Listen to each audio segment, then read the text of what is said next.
U.S. gasoline prices are rising to a level that angers many motorists. This is real bad, man. It's bad, man. American Petroleum Institute chief economist John Felmy blames rising gasoline prices on rising demand for oil by major emerging nations.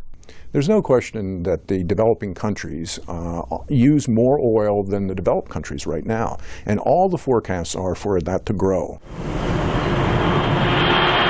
Changing fuel prices prompt big energy users, such as airlines, to purchase contracts that give them the right to buy fuel at a certain price at a certain date, making future costs more certain.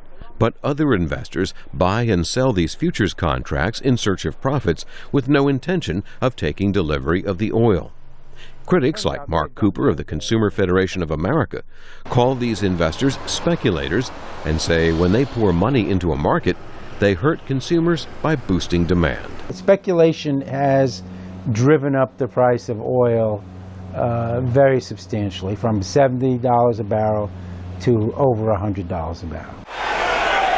Cooper says better tax laws would calm markets by rewarding longer-term investments, while better regulation could limit the number of contracts a speculator could hold and limit when they could make deals.